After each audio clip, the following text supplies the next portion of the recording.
Bupati Sampang, Madura, Jawa Timur menyesalkan dibukanya kembali arus mudik Lebaran 2020 saat pandemi Corona yang sebelumnya dilarang untuk mudik.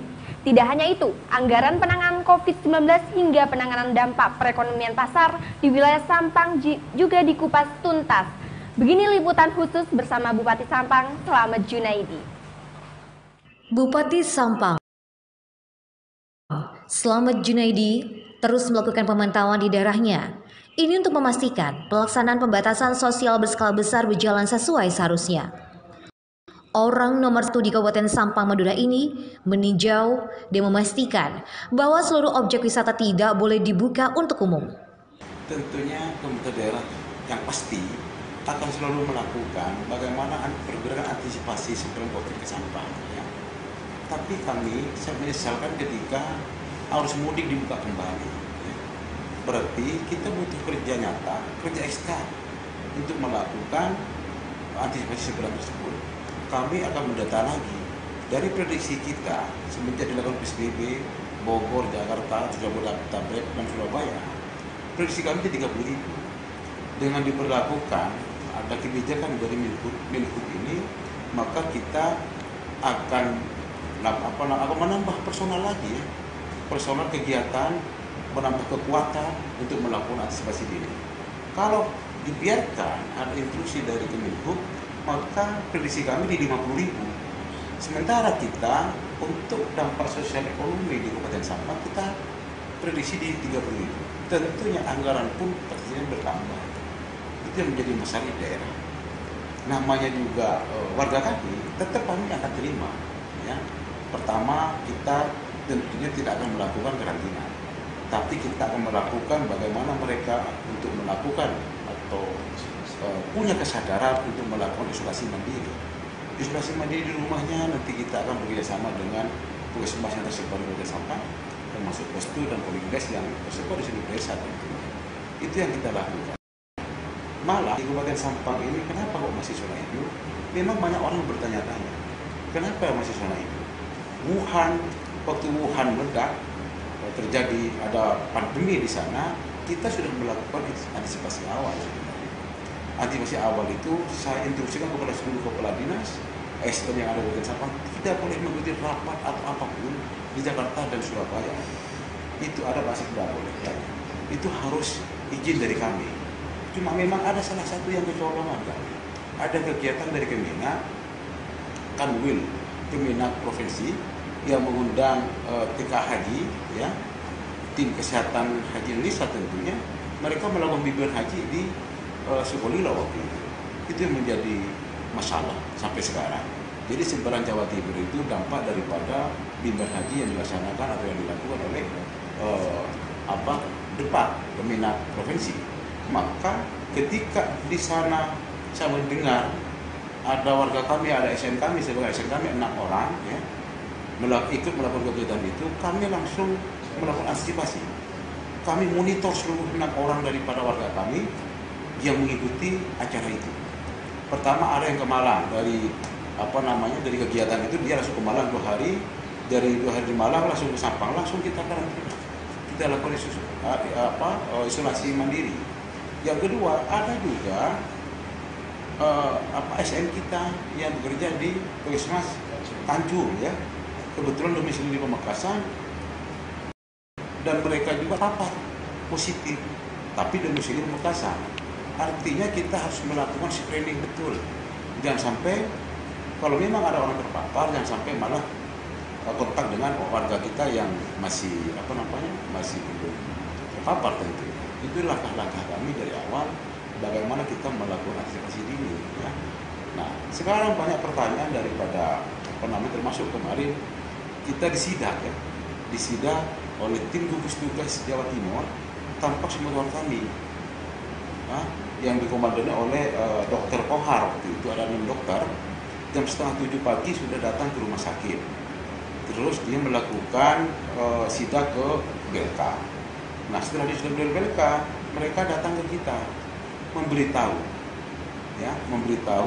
hasil sidak mereka yang sudah ke rumah sakit dan BLK. Dan alhamdulillah Dr. Kohar menyatakan bahwa kita dalam menangani pandemi ini lewat tim medis kami sudah sesuai dengan protokol COVID tentunya. Mereka apresiasi atas kinerja daripada Kabupaten Sampang karena pekerjaan kita, bagaimana kita melakukan antisipasi ini masif sampai ke desa, malah sampai ke dusun. Boleh cek, kita sudah ada 3 posko, kabupaten, di kecamatan ada posko, di setiap desa juga ada posko. Jadi kadang-kadang memang yang masalah di kita ada ODR, ya. Kayak kemarin contohnya ada 21 keluarga kami yang dari Malaysia. Ya.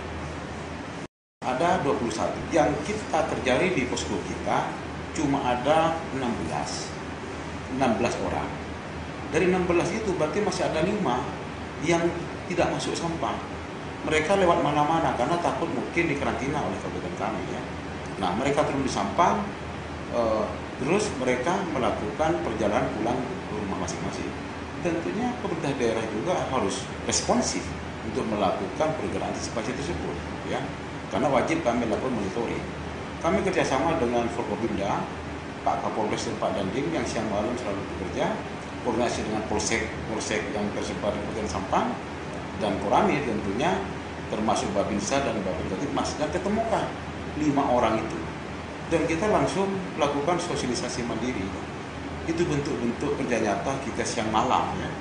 Malah juga kami juga baru pulang, baru kita buka jam 7:30, kita baru pulang dari lapak. Sebenarnya kita memastikan pertama adalah dampak sosialnya, karena memang banyak anggaran dari dinas sosial maupun Kementerian Sosial dan provinsi yang harus tepat sasaran. Kami memastikan setiap hari kita turun ke lapangan, memastikan bahwa program itu tidak ada tumpang tindih.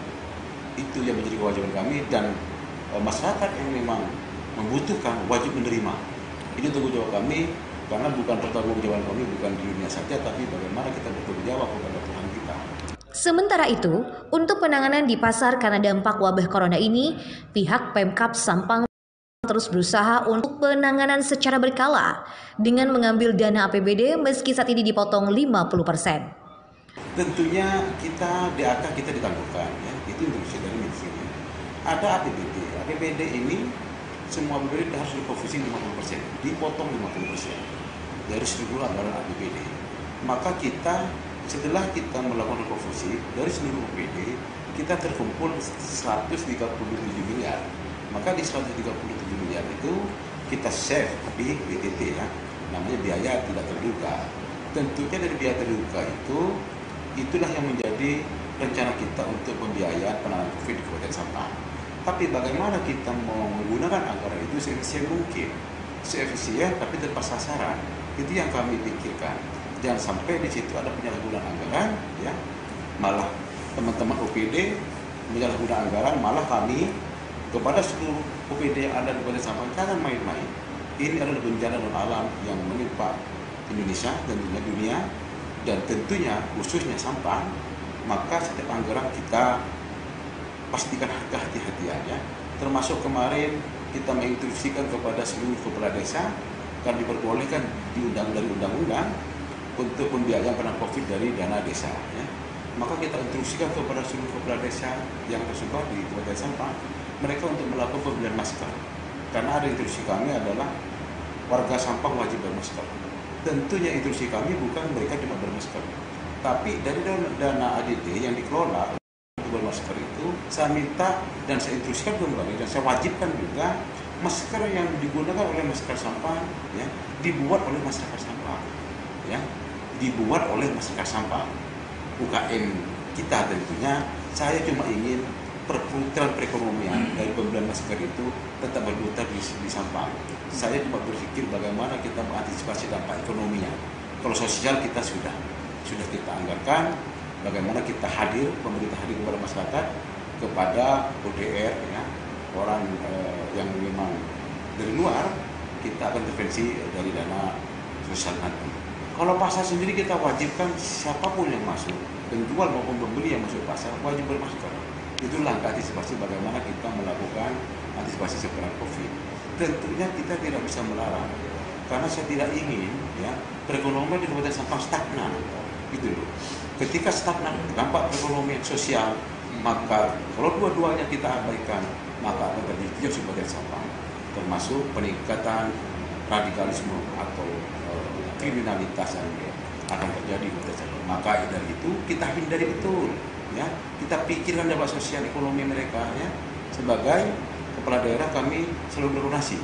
Tentunya ketika kita sudah membuat program sosial, kita selalu koordinasi dengan KPK, dengan BPKP. Saya tidak mau masuk bulan ketika kita memang oleh Ta'ala punya niat keinginan ibadah untuk membantu masyarakat kami. Selain itu, Bupati juga melakukan peninjauan ke lapangan untuk memantau langsung kesiapan gasnya ke beberapa posko penanggulangan COVID-19 sekaligus persiapan arus mudik. Itulah tadi liputan khusus redaksi Madura Channel bersama Bupati Sampang Madura Slamet Junaidi tentang arus mudik lebaran di tengah pandemi Corona. Dan segera kita ikuti berita selanjutnya.